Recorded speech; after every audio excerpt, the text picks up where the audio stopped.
I spent a lot of time last night researching for deals and stuff for that Amazon Prime. I think I decided on a hard drive. I basically ordered this 2 terabyte one. The price was okay, $89.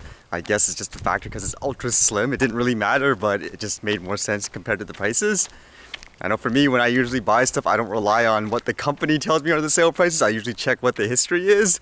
And the reason why I say it's an okay deal, like when I look at the history here, apparently the lowest price for this was $10. Like, oh man, how did I miss that?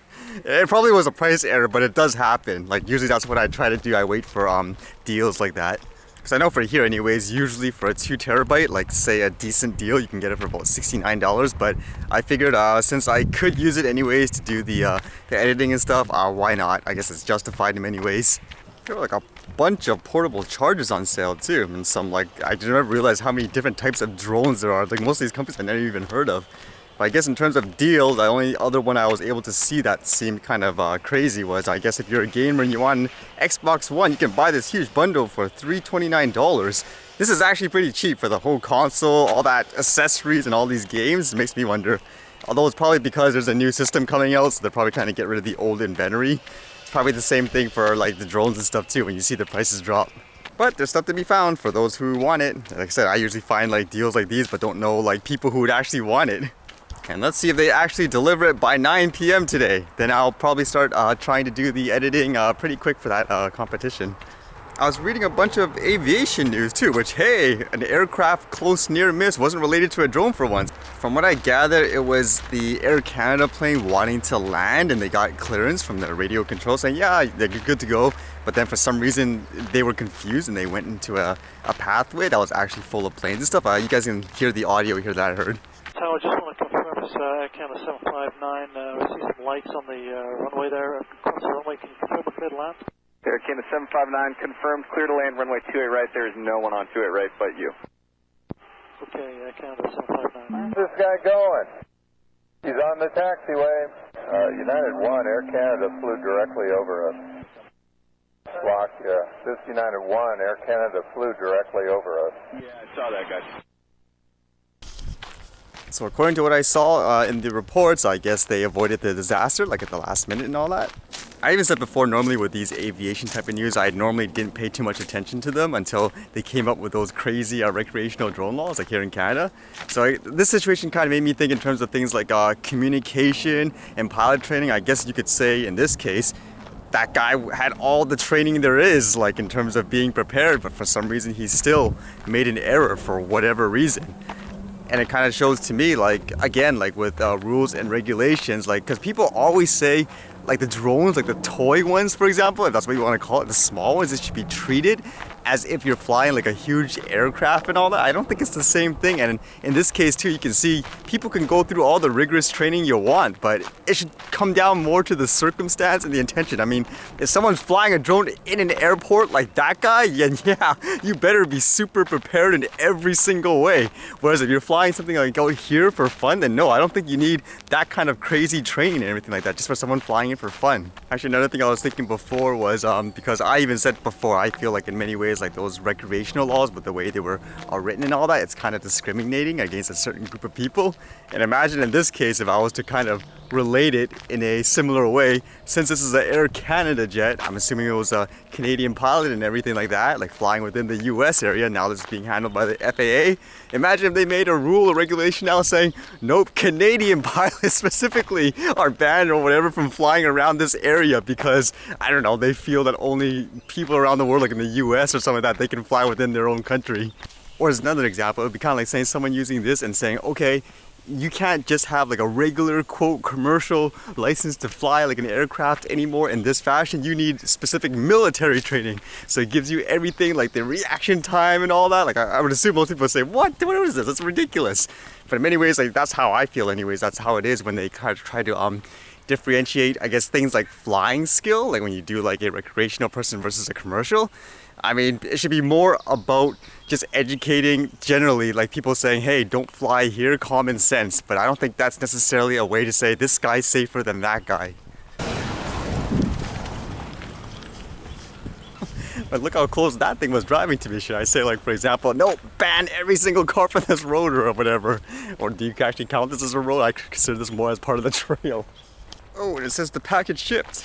I wonder if I should get home or whatever afterwards. Hopefully, yeah, I won't miss it. Doesn't seem like there's as many here today. They probably ran somewhere else.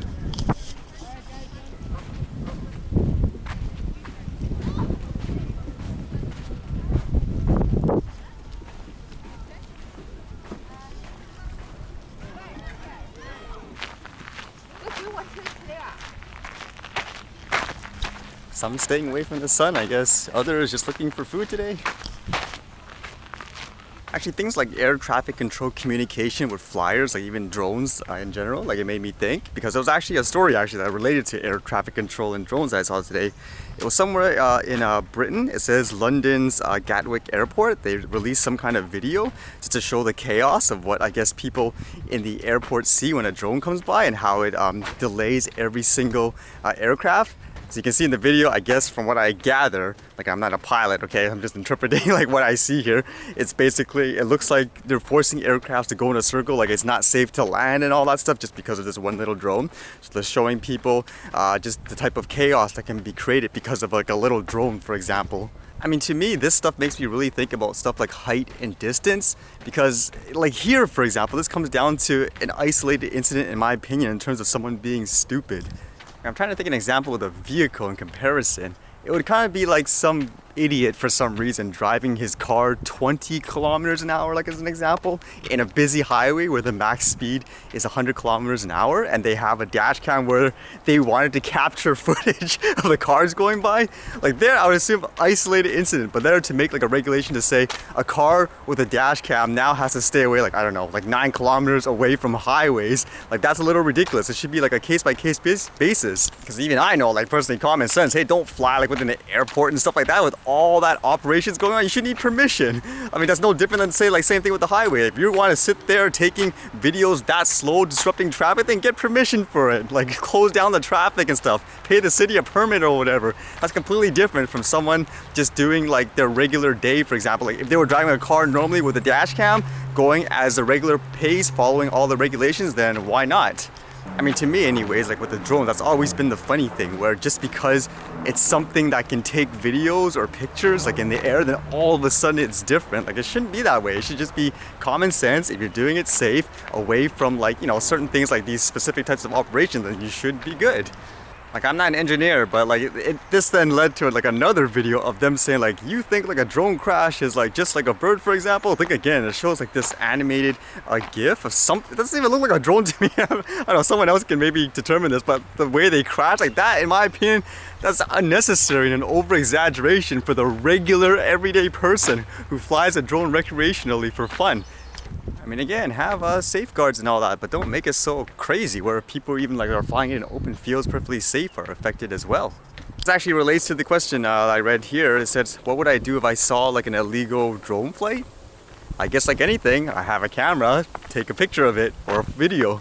I mean, what else can I do? Like if the guy's flying a drone, like I said before, unfortunately with the way it is, if they're flying it illegally, like say in the area and I had a drone, I can't fly it because technically then what I'm doing is illegal too, right? So I can't help in that way. All I can really do is take like a video of it as evidence. Define illegal too in many ways, because just like last time, especially last time when the laws were even more like ridiculous, where it was 9 kilometers away from every heliport, aerodrome or whatever, technically a father or whatever, a parent flying with their kid, like the 250-gram drone, like in an open field in a park was technically illegal.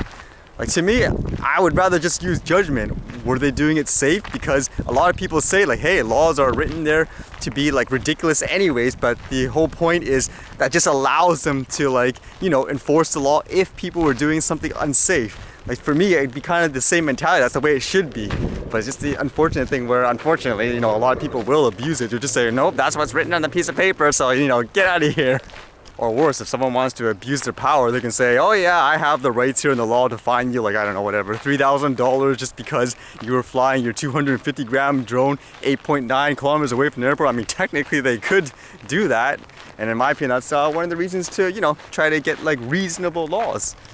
And it comes down again, where are those new proposed regulations? They're still not here. Funny enough, I think I see flowers like way there in the distance there. Wonder if I can fly there and capture it.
It's kind of funny, I caught that Amazon plane that had the advertisement coming by.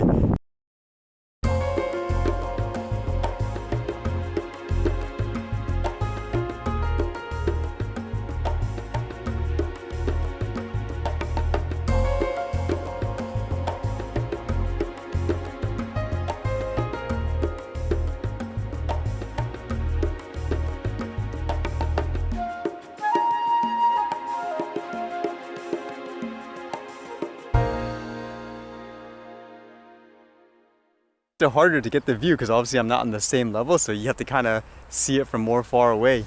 And since the Mavic, it has more of a obviously like a lens to capture like the wide landscapes, not as good as zooming in.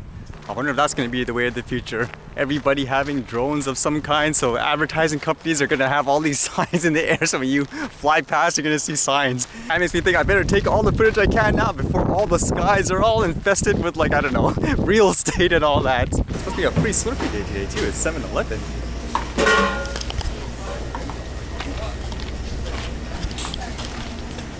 Here's your free one. I wonder how many people actually knew it's free versus just walking in today and finding out. Hey, time to check if the hard drive arrives and see if I can start doing all the editing and stuff for the story. Probably the underdog, since I'm using the Mavic, everyone probably has like the Spire and stuff, but don't know if you don't try. Anyway, see you guys later.